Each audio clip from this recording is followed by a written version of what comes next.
Realmente, antes de entrar en el tema que nos ocupa en esta mañana, que es el fruto del Espíritu en Gálatas 5, 22 y 23, hemos de entender también que toda predicación depende del Espíritu. Depende del Espíritu tanto en la proclamación como en la recepción de la palabra. El apóstol Pablo era consciente de esta realidad cuando en 1 Tesalonicenses capítulo 1, en sus primeros versículos, les recordaba cómo él fue en el poder del Espíritu que fue capacitado para presentarles el Evangelio y que ellos mismos, los tesalonicenses, fue por el Espíritu y su poder que pudieron recibir el Evangelio aún con gozo en medio de muchas pruebas y tribulación.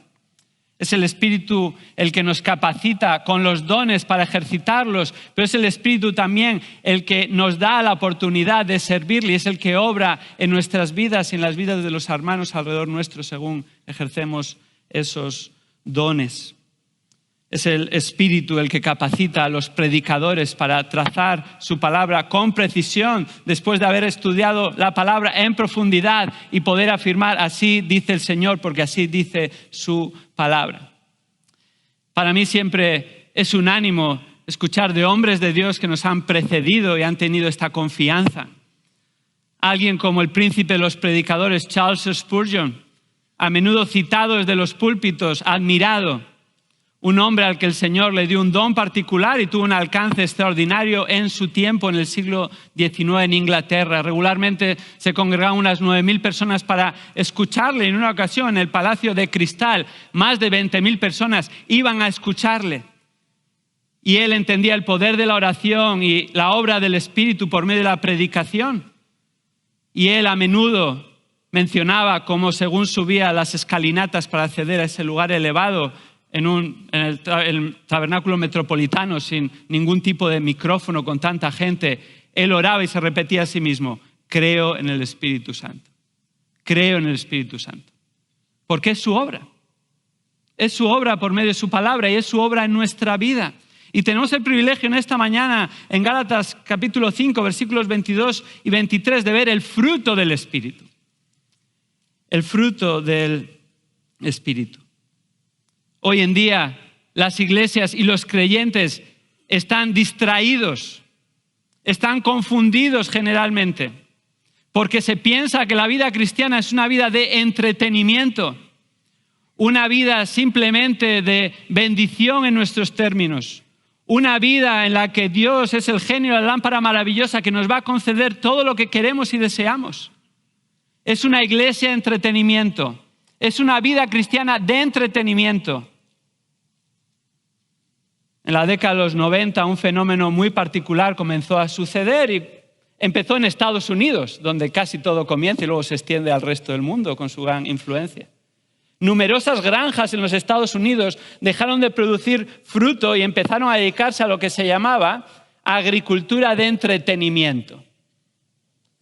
Los granjeros atraían a clientes pagando una entrada a modo de Disneylandia, pero por mucho menos dinero. Podías pasar un día en la granja disfrutando de música en directo con una banda profesional, animando a los corredores de carreras de tractores por un circuito cerrado con balas de paja. Incluso podías convertirte en granjero por un día. Toda la familia disfrutaba de este evento, los niños recogían flores silvestres, acariciaban a los animales, los padres plantaban árboles, recogían fruta, toda la familia incluso podían jugar al escondite entre los maizales. Qué experiencia tan agradable, aún hoy en día puedes visitar una de estas granjas. Yo no hace mucho, un poquito más al norte de California, pasé un día con mi familia allí, es una experiencia muy agradable. Pero hay un pequeño problema. O más bien un gran problema. Las granjas no estaban dedicadas a lo que se debía de hacer. Lo que se supone que es una granja. Una granja debe producir fruto, no entretenimiento para las familias. La producción de fruta, cosechas, productos lácteos se convirtió en algo opcional en estas granjas y perdieron su razón de ser porque perdieron la perspectiva. Qué triste es cuando iglesias, cuando creyentes pierden la perspectiva del llamado de Dios una vez que nos ha hecho suyos en Cristo, que no estamos aquí para el entretenimiento, que no estamos aquí para nosotros mismos, sino que hemos de vivir vidas gobernadas por el Espíritu para la gloria de Dios. Y esto se ve en la práctica en que el Espíritu produce su fruto en nosotros. Y normalmente, no siempre, pero en muchas ocasiones, el Espíritu trabaja de una manera particular por medio de su palabra, en medio de la aflicción y la prueba, no en medio del entretenimiento. Somos bendecidos. No solo cuando el Señor contesta nuestras oraciones en la medida que nosotros hemos pedido, sino especialmente cuando contesta y obra en nuestra vida para semejanza de Cristo. Como escuchábamos a la hermana ayer cantar en el solo. ¿No será que la bendición está también en las lágrimas y en los problemas y en los desvelos? ¿Por qué? Porque el Señor en nuestra debilidad obra de una manera especial en nosotros y es su Espíritu el que produce el fruto en nosotros y es inexplicable y solo podemos darle la gloria a Dios por ello. Solo el Espíritu de Dios puede hacer esto. Y su fruto es especial y es específico. Fijémonos, Gálatas 5, 22 y 23 nos muestra el fruto del Espíritu que debe existir en cada seguidor de Cristo. Esto es lo que ha de caracterizar a cada creyente verdadero. Gálatas 5, versículos 22 y 23 afirma: mas el fruto del Espíritu es amor, gozo, paz, paciencia, benignidad, bondad, fidelidad, mansedumbre, dominio propio. Contra tales cosas no hay ley. Este es el fruto del Espíritu que debe existir en cada creyente.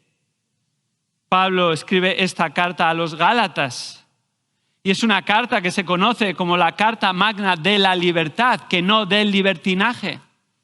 La carta de la libertad en Cristo, liberados de seguir leyes, ceremonias judías, ceremonias religiosas, pero no hemos de usar la libertad como un pretexto para la carne, sino que el creyente ha de vivir una vida en el Espíritu en lugar de en la carne, y esto se verá reflejado y caracterizado por reflejar y manifestar el fruto que el Espíritu produce en nosotros. Así el versículo 22 comienza diciendo, fijémonos en nuestro texto, mas el fruto del Espíritu es. Más. No usa este término en una especie de suma, sino que es un contraste. Pero, sin embargo, ¿por qué hace esto Pablo movido por el Espíritu? Bueno, está marcando una contraposición, un contraste entre el fruto del Espíritu y las obras de la carne. Porque inmediatamente antes, los versículos anteriores, ha citado una lista representativa de las obras de la carne. Fijémonos, versículo 19. Ahora bien, las obras de la carne son evidentes, las cuales son inmoralidad, impureza, sensualidad, idolatría, hechicería, enemistades, pleitos, celos, enojos, rivalidades, disensiones, sectarismos, envidias, borracheras, orgías y cosas semejantes. No es una lista exclusiva, sino representativa. Contra las cuales os advierto, como ya os lo he dicho antes, que los que practican o los que se caracterizan por tales cosas no heredarán el reino de Dios. ¿Por qué? Porque no han nacido de nuevo, porque no son creyentes verdaderos y entonces no producen el fruto del Espíritu, sino que producen ¿qué? Las obras de la carne. Hay un contraste, hay una contraposición entre las obras de la carne que son producidas por el ser humano en la tendencia propia del ser humano en su naturaleza caída y la obra y el fruto del Espíritu Santo. ¿Qué es el fruto del Espíritu? El fruto del Espíritu es por lo que se caracteriza la vida del creyente. En otras palabras, es la manifestación práctica y visible del Espíritu que mora en nosotros. Y escucha bien, todos los creyentes, sin excepción, llevan fruto. Y si no llevas fruto, es que no eres un creyente verdadero en Cristo Jesús que ha sido regenerado. Ahora, no todos los creyentes producen el mismo fruto en la misma cantidad, o incluso el mismo creyente puede haber distintas épocas de la vida en la que produzca en distintas medidas y cantidades. Pero todos van a producir fruto, porque todos somos esa tierra fértil de Marcos 4, esa parábola del sembrador, que hemos recibido no solo la palabra del Evangelio, sino que recibimos la palabra de Dios continuamente. Y sí, se produce fruto en distintas cantidades y medidas, a 30, 60, 100 por uno. Pero todo creyente verdadero produce el fruto del Espíritu. La manifestación de este fruto se verá en medida y de acuerdo a la madurez espiritual. Y la madurez espiritual será directamente proporcional al tiempo que estemos expuestos a la palabra, porque es la manera en la que el Espíritu nos controla. Así veíamos ayer cómo ser llenos del Espíritu significa estar controlados bajo el dominio, bajo la influencia del Espíritu. ¿Y cómo podemos estar bajo el dominio, bajo la influencia del Espíritu que ya mora en nosotros? Cuando, Colosenses 3:16, la palabra de Cristo habita abundantemente en nosotros. Hay una proporción claramente directa. Así esté expuesto a la palabra, así tendré la oportunidad de crecer en el fruto del Espíritu que mora en mí. Pero no como un mero ejercicio intelectual, sino verdaderamente como esa palabra que es el agua fresca que nosotros sedientos necesitamos. No como un ejercicio religioso, sino como aquellos que de corazón desean recibir la palabra, porque a Dios le interesa nuestro corazón. Como en Marcos 7, Jesús tuvo que confrontar a los religiosos hipócritas y les aplicó la profecía de Isaías y les dijo, bien profetizó Isaías, este pueblo con sus labios me honra, pero su corazón está, ¿qué? Muy lejos de mí.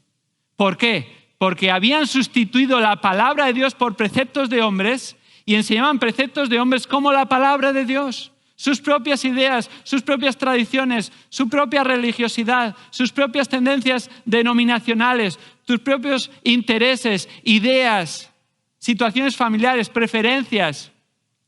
Eso no va a producir fruto. Es la palabra de Dios en un corazón receptivo que desea honrar y dar gloria a Dios, que el Espíritu que mora en nosotros va a utilizar esa palabra para producir fruto para su gloria y honra. Y este es el deseo de todo creyente verdadero. La provisión del Espíritu, su fruto en nuestras vidas, puede ser comparado a la recogida de fruta.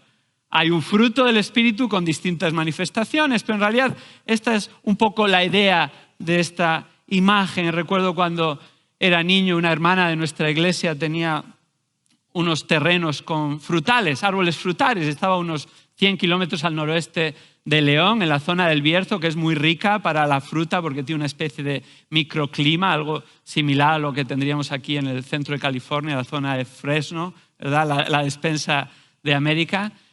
Y cuando iba allí me encantaba, pasaba el día, estaba por el campo y luego al final del día nos dejaba recoger fruta, especialmente manzanas, y podíamos llevarla a nuestra casa y disfrutarla. Aún tengo unos recuerdos excelentes. Ahora, la finca era de esta hermana, el árbol era de esta hermana era la que había cultivado, era la que había hecho el trabajo, esta hermana aún era la que nos daba este fruto y estas manzanas. Yo no era el que producía ese fruto, aunque debía de estar ahí para poder recibir ese fruto. Así es el fruto del Espíritu. Nosotros no producimos este fruto. Por eso es el fruto del Espíritu. No es el fruto mío, no es el fruto tuyo. Pero no hemos de equivocarnos. Hemos de estar en la situación y en el momento y en el microclima adecuado que la Biblia explica para que realmente el Espíritu produzca ese fruto y que es expuestos a la palabra de Dios. En la iglesia, en nuestras casas, en nuestras conversaciones, edificándonos unos a otros con la palabra del Señor. Y eso el Espíritu lo usa para producir su fruto. Así, En este pasaje, concretamente, vamos a observar 9 manifestaciones del fruto del Espíritu para que abundemos en ellas. 9 manifestaciones del fruto del Espíritu para que abundemos en ellas. La primera manifestación la encontramos en el inicio de esta enumeración y es el amor, más el fruto del Espíritu es amor. Qué palabra más bella, ¿verdad? A todos nos gusta hablar del amor. Y de hecho el Nuevo Testamento habla mucho del amor, es un tema central y en varios pasajes afirma su primacía. Las epístolas de Pablo encontramos cómo se refiere al amor en términos preeminentes. 1 Corintios 13, versículo 13, incluso asevera y afirma, ahora permanecen la fe, la esperanza y el amor, estos 3, pero el mayor de ellos es el amor. En Efesios 5:2 nos llama a andar a los creyentes en amor. Colosenses 3:14 insta a los oyentes a que se revistan de amor, recubiertos totalmente por encima de cualquier otra cosa. No solo Pablo sobresale esta primacía del amor, sino también Juan y Pedro lo hacen en sus epístolas. Y especialmente Primera de Juan resalta que el amor es una prueba irrefutable de una conversión verdadera. Primera de Juan 3:14 afirma, nosotros sabemos que hemos pasado de muerte a vida porque amamos a los hermanos. Y Primera de Juan 4:8 dice, el que no ama no conoce a Dios porque Dios es amor. Y esto ha de ser preeminente. Y amamos porque Dios nos amó primero. En esto consiste el amor, en que Dios nos ha amado y envió a su Hijo Jesucristo a morir por nosotros en la cruz inmerecidamente. Y este amor ha de ser preeminente. Y así, 1 Pedro 4:8 dice, sobre todo, sed fervientes en vuestro amor los unos por los otros, pues el amor cubre multitud de pecados. No hay duda, el amor tiene una posición dominante en la palabra de Dios y así ha de ser en la vida de los hijos de Dios como fruto de su Espíritu que lo manifiesta. Ahora vamos a entender qué es este amor. ¿De qué amor estamos hablando? Porque hay muchas ideas acerca del amor. La sociedad habla del amor. Cada uno podemos tener una percepción del amor. Pero este amor es el amor de Dios, que es fruto del Espíritu de Dios. Y este amor es en términos bíblicos. Es un amor incondicional. Es un amor sacrificado.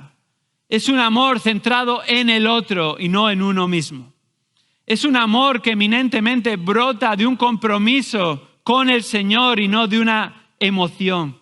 Es un amor que se ve reflejado en acciones, no solo en palabras o en un estado emocional. Es un amor que se goza en dar en lugar de recibir. Es un amor que se muestra especialmente en los unos a los otros, entre los hermanos, en la fe, pero que también derrama hacia los demás que están a nuestro alrededor, siendo testimonios del amor de Dios. ¿Cómo puede ser esto así? Porque Dios es amor. Y Dios nos amó de tal manera que, como afirma Romanos 5:8, mostró su amor para con nosotros en que siendo aún pecadores, Cristo murió por nosotros. No hay amor más grande.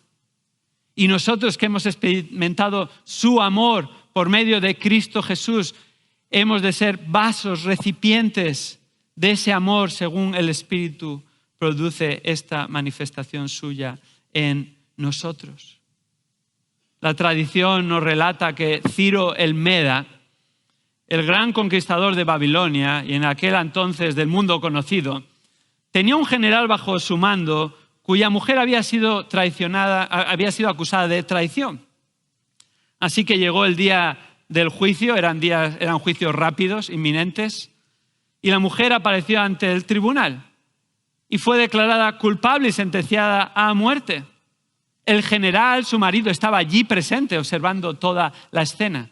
Así que el general, con gran temor y gran respeto, se acercó al rey Ciro y osó decirle, por favor, Permíteme cumplir a mí la sentencia, ejecútame a mí en lugar de a ella.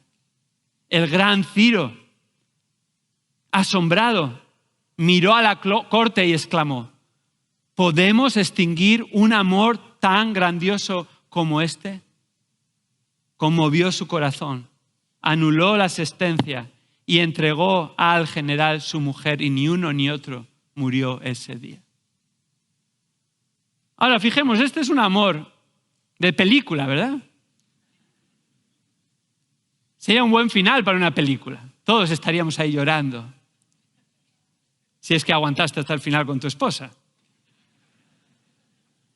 Bueno, pero este no es el parámetro, es solo una pequeña representación. Realmente el verdadero amor es el de Dios. Y Dios no solo dijo: aquí está mi hijo. No solo dijo: mi hijo está dispuesto a ir. Sino que el Hijo se hizo hombre y habitó entre nosotros y vimos su gloria. Gloria como un unigénito del Padre, lleno de gracia y verdad. Y el Hijo fue obediente hasta la muerte y muerte de cruz. Y el Hijo se entregó por nosotros, por el amor de Dios inmerecido hacia nosotros pecadores. Ese es el verdadero amor. ¿Quién puede igualar eso? ¿Qué guionista de Hollywood puede escribir un amor más excelso y perfecto? Nadie. Ese es el verdadero amor. Y así, según estemos centrados en el amor de Dios hacia nosotros, en el amor de Cristo, es que nosotros, en gratitud a Él y con su ejemplo, querremos representar ese amor.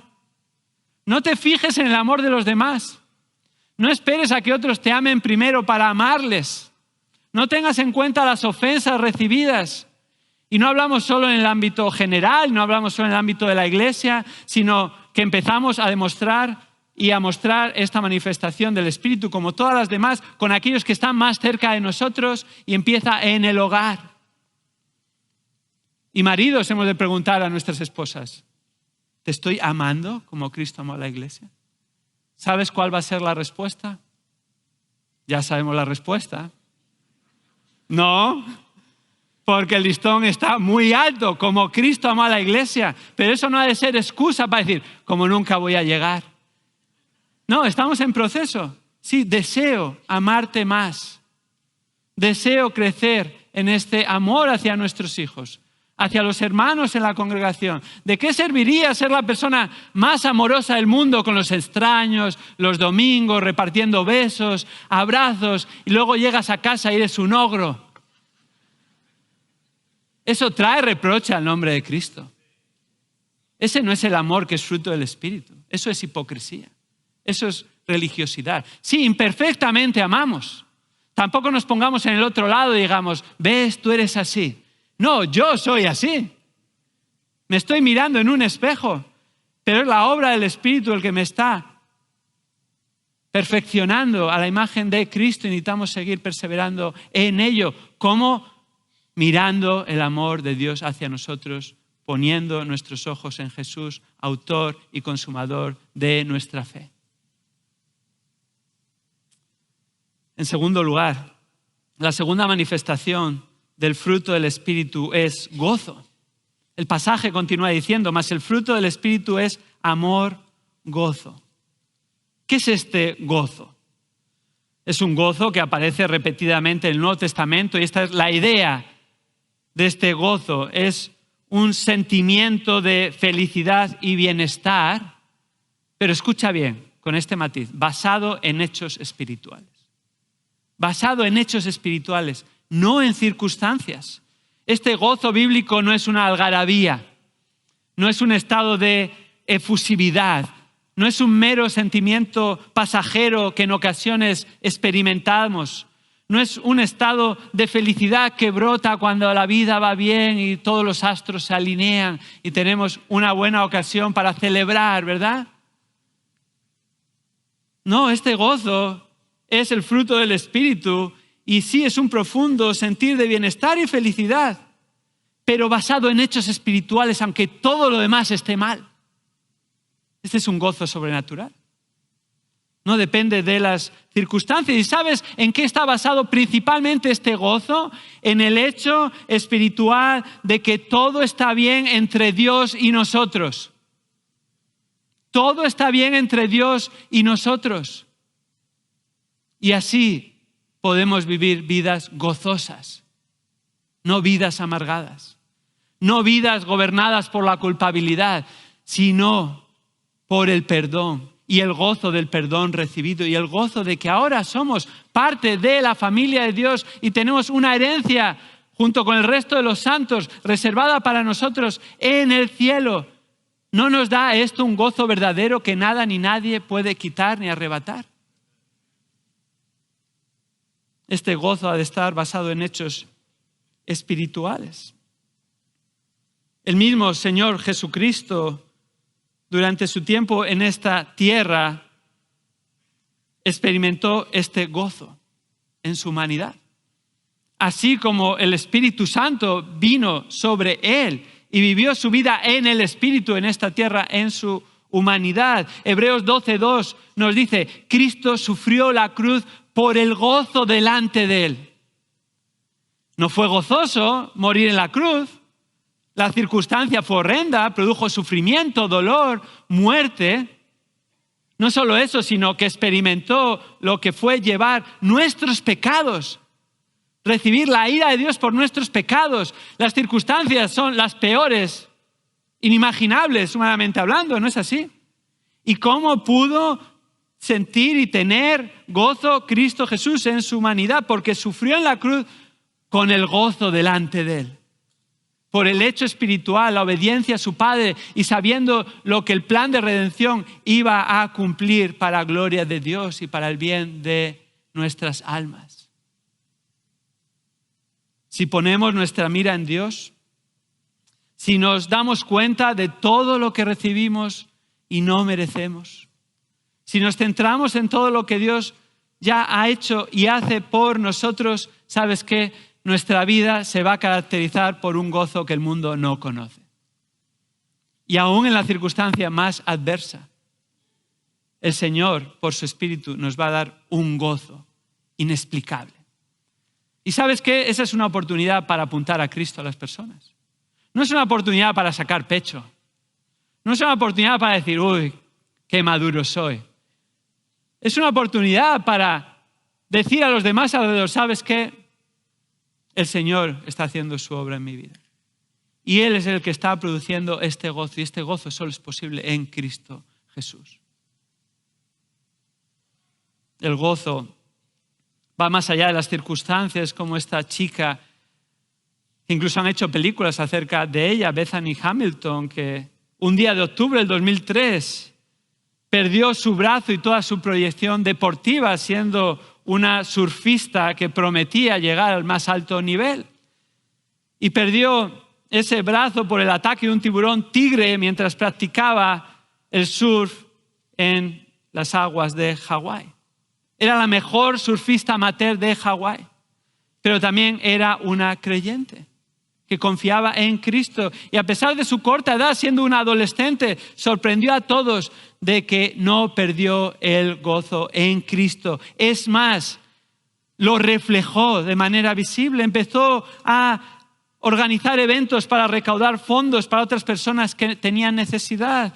Regaló su equipo deportivo a una niña que estaba comenzando a practicar surf. Incluso empezó a practicar otros deportes que le permitía su situación actual. No se amargó. Humanamente hablando, eso lleva a la amargura, ¿verdad? Pero Dios es el que da el gozo que sobrepasa todo entendimiento. Hemos de perseverar en este gozo, porque es en el Señor en quien encontramos este gozo, como dice Filipenses 4:4. Regocijaos en el Señor siempre. No solo en las pruebas, porque está el otro lado de la moneda, cuando todo va bien. ¿Tu gozo está basado en hechos espirituales o está basado en las circunstancias? ¿Es un gozo humano o es el gozo que es fruto del Espíritu? Porque a veces la vida va bien, ¿no es así? Te va bien en el trabajo, tienes salud, tu familia está bien y puedes decir, ahora estoy contento. Pero ¿en qué estás basando ese gozo? En las circunstancias.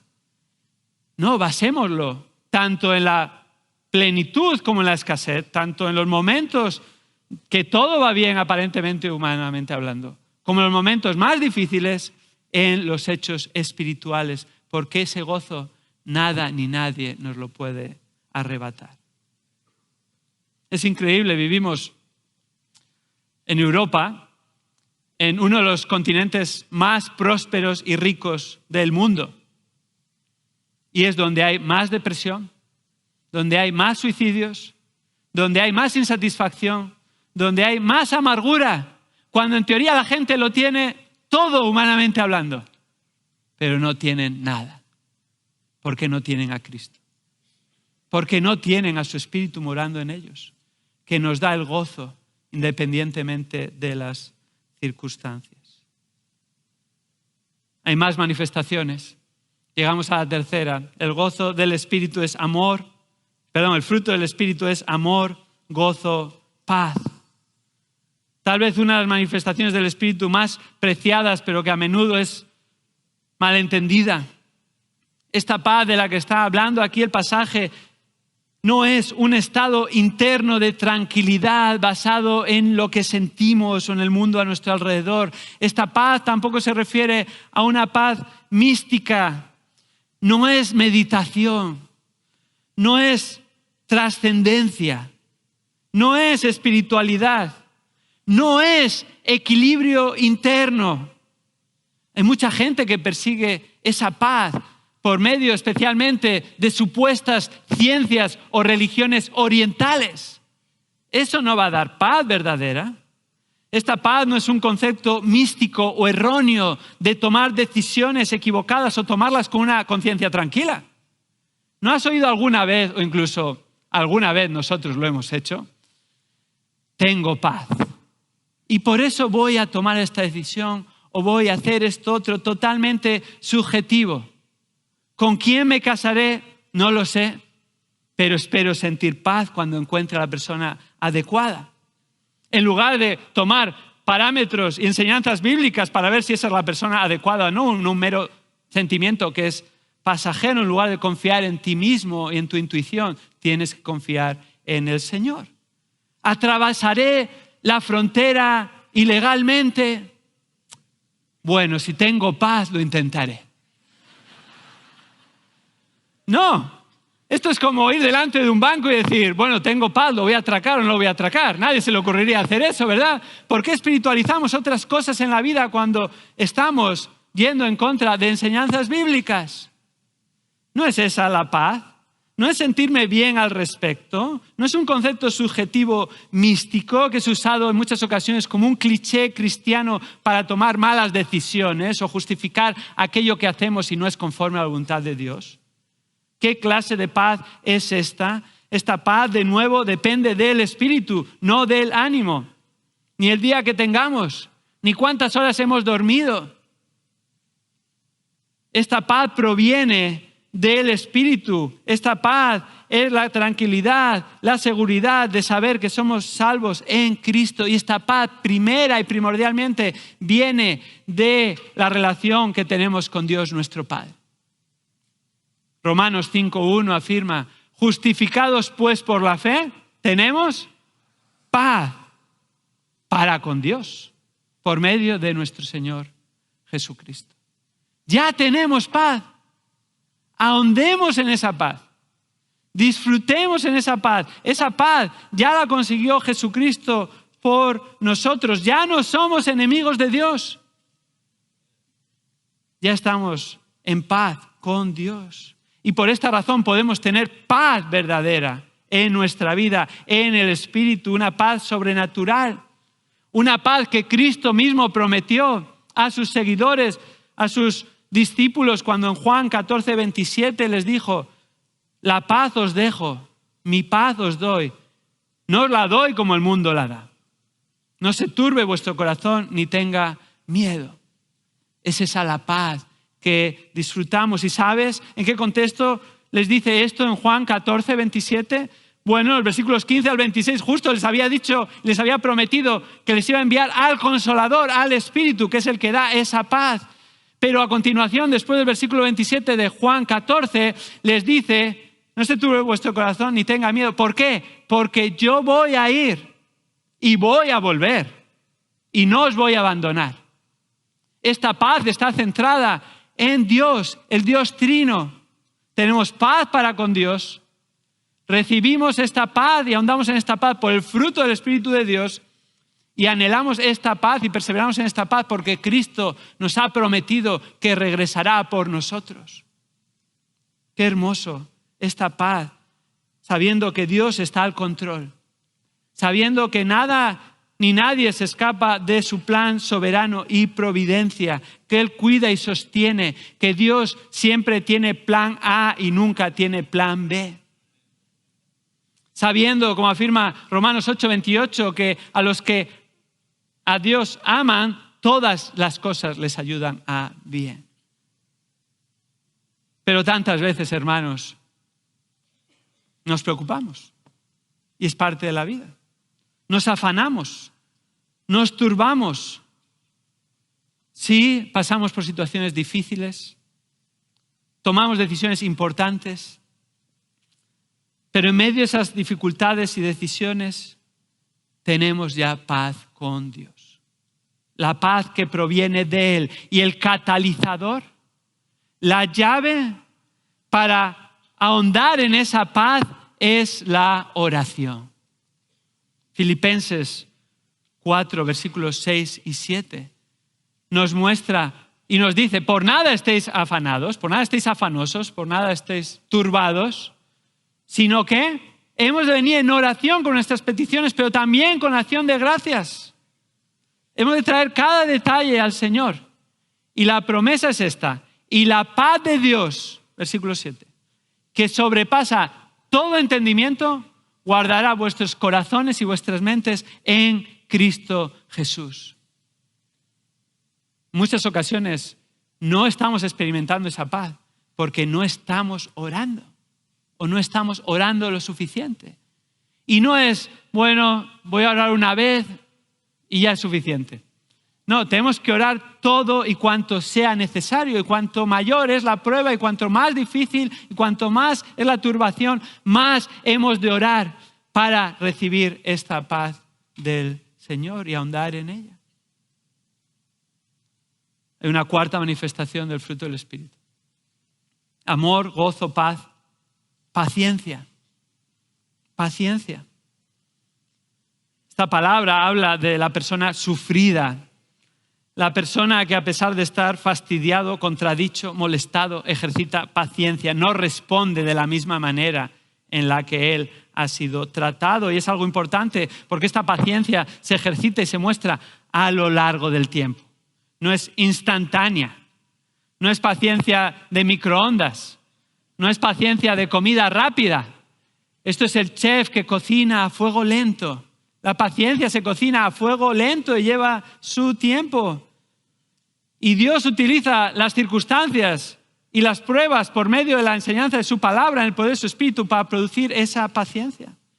Yo tengo que reconocer que una de las áreas del fruto del Espíritu en el que necesito crecer más es en la paciencia. Y recuerdo que hace 20 años necesitaba crecer aún más. No que lo haya alcanzado ya, pero en aquel tiempo verdaderamente era algo que me preocupaba. Y me dio, en mi ingenuidad cristiana, no sabía lo que pedía, por poner en mi lista de oración: Señor, quiero crecer en paciencia. Yo pensaba en mi madurez: el Señor me va a responder y tal vez mañana me voy a levantar más paciente, o en una semana o en 2. Fue una de las épocas de mi vida con mayores problemas, dificultades. Y el Señor estaba respondiendo a mi oración, pero no de la manera que yo esperaba. Probablemente no hubiera orado así, no era tan espiritual. El Señor se encargó, trajo dificultades emocionales, económicas, de todo tipo, pero fue un momento especial en el que experimenté el cuidado de Él y la oportunidad de ahondar y profundizar en su palabra y el fruto del Espíritu, sabiendo que yo no era capaz de producir eso. Así obra el Señor en nosotros. No es por arte de magia, sino es en el poder de su Espíritu. Dios es el ejemplo supremo de paciencia. En el Antiguo Testamento Dios muestra su paciencia continuamente a la hora de lidiar con su pueblo Israel, a la hora de retener su ira sobre ellos, la cual merecían, mostrando su paciencia para con ellos de acuerdo a su propia persona, a sus propios atributos, así como Éxodo 34:6 afirma, Dios es lento para la ira y grande en misericordia. Y no solo Dios es paciente con su pueblo Israel, sino que también lo es con nosotros hoy en día. Y muestra por medio de su pueblo uno de sus atributos comunicables. Dios es paciente.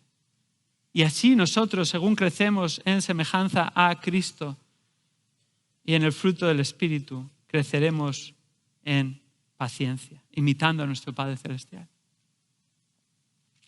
La quinta manifestación del fruto del Espíritu es benignidad. Benignidad. Y esta es una de esas palabras que no usamos generalmente en nuestro vocabulario, ¿verdad? Es una palabra que parece sacada del siglo pasado, pero cuando la entendemos y la estudiamos, realmente se podría decir también amabilidad. Amabilidad. Es un trato tierno e interés genuino hacia los demás. Esto no significa ser débil, no significa que siempre tienes que ceder o hacer lo que los demás dicen, aunque no pienses que es lo más adecuado. Esto no conlleva falta de convicciones, sino que la benignidad es el deseo y la disposición genuina de tratar a los demás amablemente, como nos gustaría ser tratados también, conforme a lo que la palabra enseña. Uno de los ejemplos más relevantes y claros de benignidad es la madre con un hijo recién nacido. ¡Qué ternura! ¡Qué amabilidad! No trata al bebé ruda ni déspotamente, sino que lo trata con cuidado, con gran amabilidad.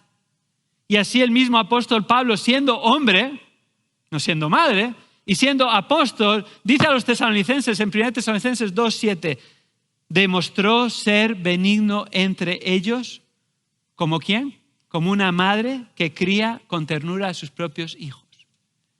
Hermanos, la amabilidad no es solo para las hermanas, es para los hermanos y para las hermanas, porque es fruto del Espíritu. Estamos llamados a ser amables unos con otros, estamos llamados a ser amables aún con los que se oponen. Segunda de Timoteo 2, versículos 24 y 25, hablando y dirigiéndose especialmente al siervo de Dios, pero por extensión aplicable también como manifestación del fruto del Espíritu a todo creyente, dice, el siervo de Dios debe ser amable para con todos. En este contexto, versículo 25, corrigiendo tiernamente a los que se oponen. Es una amabilidad que brota de un corazón humillado ante Dios. Un corazón que entiende la benignidad de Dios hacia uno mismo y merecida, y entonces, igual que la recibe de gracia, la extiende de gracia para gloria de Dios. Gracias a Dios que el Señor pone a personas al lado nuestro, de carne y hueso, que manifiestan algunas de estas manifestaciones de manera particular y especial. Todos hemos de crecer en el fruto del Espíritu y en todo ello, y hemos de reflejarlo. Pero a veces el Señor pone personas más maduras a nuestro lado, ¿verdad? Que en algún área en particular son un estímulo, son un ejemplo, y hemos de estar expuestos a ese tipo de relaciones en el contexto de la iglesia local. Sí, siempre apuntando a Cristo, pero como mismo Pablo dijo en 1 Corintios 11:1, ser imitadores de mí como yo de Cristo. Yo recuerdo que cuando vine a estudiar al seminario Masters hace ya más de 20 años, me sorprendió la amabilidad generalizada en la congregación, en los estudiantes, en los profesores, y era el fruto del Espíritu. Aún esta semana he estado visitando con mi hija mayor, Abigail, que me acompaña en esta ocasión, en la Universidad de Masters. Y algo que ha resaltado cuando hablábamos, ¿qué te ha parecido el viaje? La gente, qué amables. Bueno, porque están creciendo en el fruto del Espíritu, porque son creyentes y eso trae gloria a Dios. Durante ese tiempo me acuerdo que Era compañero de clase, de seminario de nuestro querido hermano Luis Contreras, y aún él muy amablemente me llevaba y me traía cuando no tenía coche. Y estaban recién casados Luis y Robbie, y yo pensaba, tiene que venirse desde allá para atrás y luego llevarme y otra vez. Realmente, qué amabilidad. Y no solo así, sino cómo se manifestaba con la gente alrededor. Y aún 20 años después puedo decir lo mismo. Qué amabilidad. Ese es el fruto del Espíritu. Yo quiero crecer en la amabilidad. Quiero ser más amable como Cristo, pero doy gracias a Dios por hermanos y hermanas a mi alrededor que me ayudan, un ejemplo de carne y hueso, como todos nosotros, imperfectos, pero que nos apuntan a Cristo. Y el Señor lo usa como un ejemplo de lo que su palabra muestra en nuestra vida. La sexta manifestación del fruto del Espíritu es bondad. Bondad. Nuestra sociedad de hoy en día entiende la bondad de manera equivocada. Es más, nuestra sociedad hoy en día ni siquiera le importa la bondad. La bondad en realidad significa aquel que hace lo bueno, un acto bueno. Mientras que la benignidad, la amabilidad es tratar con amabilidad a la gente, la bondad es realizar algo bueno, un acto de bondad del cual se benefician otras personas para la gloria de Dios. Es una amabilidad activa que se ve reflejado en actos. Así, la palabra nos enseña que José, el marido de María, es un buen ejemplo de hombre bueno, hombre bondadoso, que hacía lo bueno. Cuando se enteró de que María estaba embarazada por obra del Espíritu Santo, él trató de hacer lo bueno y en ese caso trató de no dañar a María para que no cayese en desgracia. ¿Por qué? Porque quería hacer lo bueno. Lo bueno para la otra persona, no lo bueno para mí. El fruto del Espíritu está centrado en la gloria de Dios, hacerlo para su honra, pero luego secundariamente para el bien de los demás, no para nuestro bien propio. En nuestra sociedad, sin embargo, no está de moda hacer lo bueno. Cada uno trata de sacar partido de los demás o sacar algo a cambio o ser beneficiado. Pero Dios nos llama a hacer lo bueno sin esperar nada a cambio. A hacer lo bueno sin ser vistos. A hacer lo bueno sin que nadie nos dé una palmadita en la espalda. A hacer lo bueno allí donde el Señor nos tiene. Es como los mandamientos que encontramos en la palabra, Efesios 6, que hemos de trabajar duro, hemos de esforzarnos, hemos de trabajar lo mejor posible, no cuando los jefes no ven, sino trabajar como para el Señor, porque realmente trabajamos para Él, queremos hacer lo bueno. Independientemente del tipo de jefe que tengas, o si te van a nombrar empleado del mes, o te van a subir el sueldo o no, no te debe importar eso. No te debe importar si te hacen fichar o no a la entrada, a la salida, si no quieres hacer lo bueno para la gloria de Dios y caracterizarte por hacer lo bueno allí donde estás, porque este es el fruto del Espíritu. Aunque no se valore, aunque no se reconozca, aunque nadie lo note, Dios lo ve. Y a Él queremos honrar. Y sabemos que Él es el que produce en nosotros este deseo.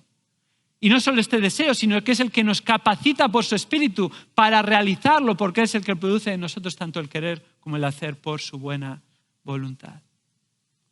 La séptima manifestación del fruto del Espíritu es fidelidad. Fidelidad. El fruto del Espíritu es amor, gozo, paz, paciencia, benignidad, bondad, fidelidad.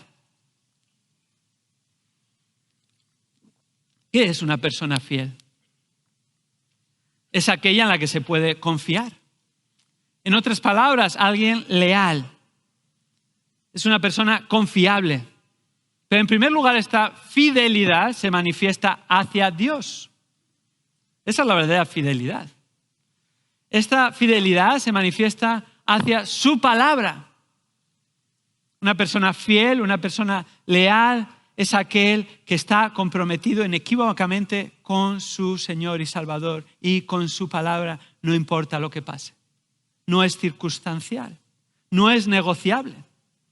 Y quieres estar rodeado de personas que son fieles y leales a Dios y a su palabra, porque los hombres fallamos. No quieres personas que sean leales a ti, quieres personas que sean leales a Dios y a su palabra, y según tú eres leal a Dios y su palabra, unos seremos leales unos a otros porque somos leales a Dios. Recuerdo escuchar al pastor MacArthur decir en varias ocasiones en algunas capillas del seminario que cuando llegó a ser presidente de Masters College en aquel tiempo, ahora Masters University, encontró cierta oposición. Esto ya fue hace más de 30 años y la mayoría de los profesores se fueron y la mayoría de los más capaces académicamente hablando dejaron la institución. Pero él atestigua que no le importó que se fueran porque sabía que no debía retener a nadie que no estuviera comprometido con los principios que esa escuela quería representar. Y aún hoy en día el lema es este: por Cristo y su Escritura y su palabra. ¿Estamos comprometidos con quién? Con Cristo. ¿Estamos comprometidos con quién? Con su palabra. ¿Vamos a ser fieles a Cristo? ¿Vamos a ser fieles a su palabra por la gracia de Dios? Y en esto hemos de perseverar y crecer. Y este es el fruto del Espíritu. No hemos de ser fieles a las personas, sino a Dios. Y como fruto de esta fidelidad, esto se mostrará en nuestras relaciones interpersonales, que es como se manifiesta también el fruto del Espíritu. Y así una persona fiel a Dios y a su palabra crecerá en ser fiel en el trabajo, que se le pueda confiar responsabilidades. Crecerá en ser leal en su matrimonio, comprometido con su cónyuge. Crecerá en sus amistades con los demás y sabrán, esta persona es confiable, se puede esperar qué va a hacer, qué es lo que la palabra dice. No va a cambiar de opinión según de dónde sople el viento. Hemos de crecer en fidelidad. El versículo 23 añade 2 manifestaciones más. La octava es esta: mansedumbre. Mansedumbre. La mansedumbre es el temperamento de espíritu por el cual aceptamos la voluntad de Dios para nuestras vidas como lo mejor. Sin resistirnos, sin discutirlo, sin rebelarnos. Moisés fue un hombre manso. Tuvo sus momentos, ¿verdad? Pero se caracterizó por la mansedumbre y así Números 12:3 afirma que Moisés fue un hombre manso. Ahora pensemos por un momento de qué manera se manifestó la mansedumbre de Moisés. Se manifestó en que a pesar de ser criticado injustamente, no se fajó en las situaciones adversas, sino que intercedió por sus ofensores sabiendo que Dios estaba al control de todo. Se sometió bajo la voluntad de Dios. Mostró mansedumbre.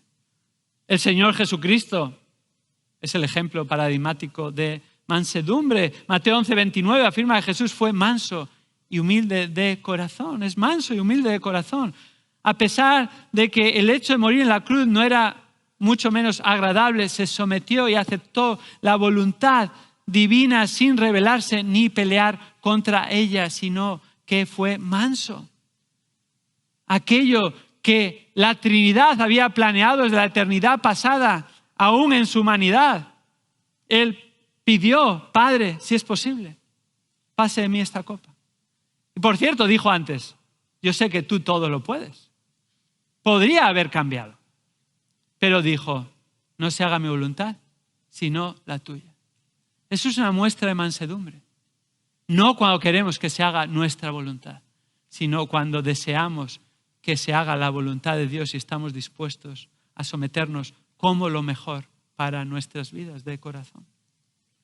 Abraham Lincoln, en una ocasión, ordenó transferir tropas de su ejército de un lugar a otro con el propósito principal de agradar a un político. Así que cuando el secretario de guerra de su gabinete se enteró de la decisión, afirmó sin dudar: la decisión de Lincoln es una estupidez. Al llegar a los oídos de Lincoln, estas palabras de Stanton, Lincoln reaccionó con mansedumbre y dijo: si el secretario de guerra dice que mi decisión es una estupidez, por algo será. Voy a reconsiderar mi decisión. Y cambió la orden.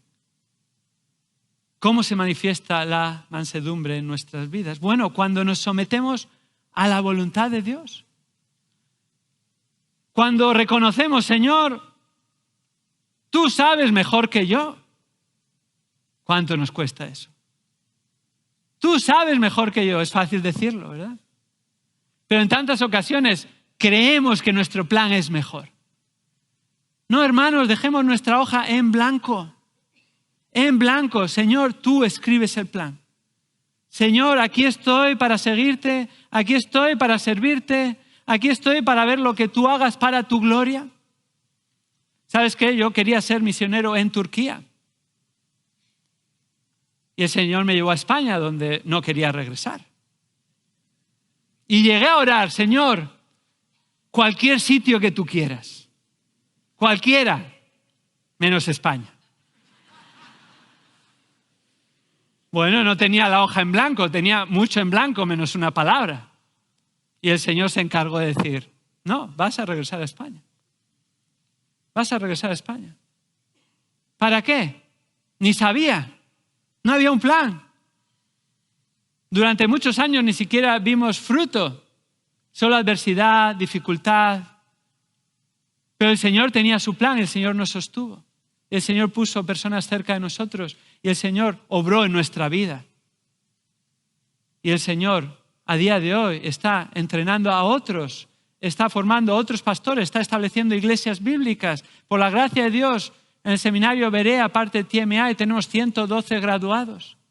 Este año, entre todos los programas, vamos a tener 100 estudiantes. Y te digo la verdad, no sé de dónde salen, porque las iglesias en España son 30, 40, 50 personas.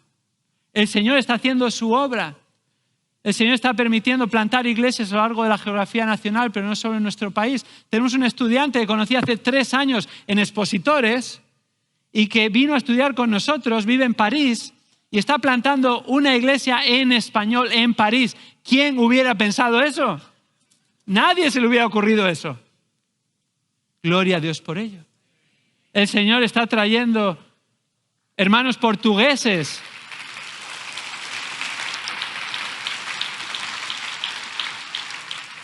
El Señor está trayendo hermanos portugueses a estudiar en español, conduciendo desde Lisboa. Tenemos ya varios graduados, ellos nos están pidiendo ir allí a establecer una extensión.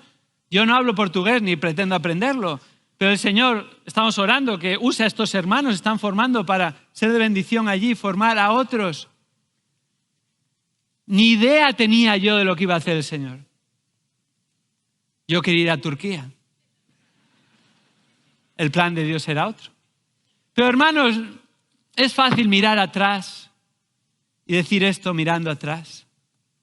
Pero hemos de estar sometidos al Señor, mostrar mansedumbre ahora, confiando en el Señor, veamos resultados o no, porque su plan es mejor. 9ª manifestación del fruto del Espíritu. Dominio propio. Dominio propio. Muchas ocasiones el dominio propio es mal entendido. Hice un estudio de esta palabra para tratar de observar en qué contexto se utiliza esta palabra, dominio propio. Y es sorprendente porque normalmente utilizamos el dominio propio para hablar de no enojarme o no responder de acuerdo al mal recibido. Bueno, eso en realidad es más mansedumbre, templanza, benignidad, paciencia. El dominio propio en el Nuevo Testamento, cuando encontramos esta palabra en el original, se relaciona con 3 ámbitos exclusivamente. Comida, bebida, relaciones sexuales. Comida, bebida, relaciones sexuales. Así, desde un punto de vista bíblico, el dominio propio, que es fruto del Espíritu, se muestra cuando no somos dominados por la glotonería. El dominio propio también se muestra cuando no somos dominados por la anorexia o la abulimia, sino que el Espíritu controla nuestra manera de comer, ya sea por exceso o defecto, característicamente. Pueden comer este fin de semana, hermano, no se sientan mal. Mucha comida por ahí, pero no se pasen. Bueno, no solo la comida, sino también la bebida. Y especialmente en el contexto de la ingesta de alcohol. cuando una persona puede llegar a perder el control, perder el dominio y ser dominado por una sustancia externa que bebe, como es el alcohol. La persona que está borracha no está mostrando el fruto del Espíritu, no está teniendo dominio propio. De igual manera, está relacionado con las relaciones sexuales. El Espíritu manifiesta el dominio propio en nuestra vida cuando Él controla nuestros pensamientos y nuestra pureza física ante las tentaciones sexuales, que están por todos lados. Y hoy en día aún más, están a un clic. Es el Espíritu el que tiene que dominarnos. Ese es el fruto del Espíritu, el dominio propio. En lugar de la lascivia, la fornicación, o el adulterio, o la inmoralidad, o las orgías, o la homosexualidad. El Espíritu Santo, su fruto es preciado en cada una de sus manifestaciones. Y es por eso que el versículo 23 concluye diciendo: contra tales cosas no hay ley. No hay ley. No hay leyes en contra de tales manifestaciones. No hay ninguna ley de Dios en contra de ellas, sino que son virtuosas. Es el plan de Dios para sus hijos. Y si algún día a alguien se le ocurre, a algún ser humano, dictar una ley humana que va en contra del fruto del Espíritu, hemos de obedecer a Dios antes que a los hombres. Las iglesias y la vida de los creyentes, tristemente en muchas ocasiones, están girando alrededor de una cultura del entretenimiento. Las iglesias, cuando es así, han perdido una de sus razones de ser, que es la edificación del cuerpo de Cristo. Siendo transformados más y más a la imagen de nuestro Señor y Salvador, reflejando el fruto que el Espíritu produce en nuestras vidas para su gloria. No queremos iglesias de entretenimiento, ni vidas de entretenimiento, ni pastores de entretenimiento, sino que oramos que el Señor siga haciendo su obra en nosotros para su gloria y se manifieste en una vida que muestra el fruto del Espíritu. Ninguno hemos llegado ya. Es un proceso. Estamos en el proceso de la santificación progresiva. Todos estamos creciendo en distintos aspectos de las manifestaciones, en distintos lugares, pero damos gracias a Dios porque el Señor que completó la obra la perfeccionará hasta el fin, hasta el día de Cristo Jesús.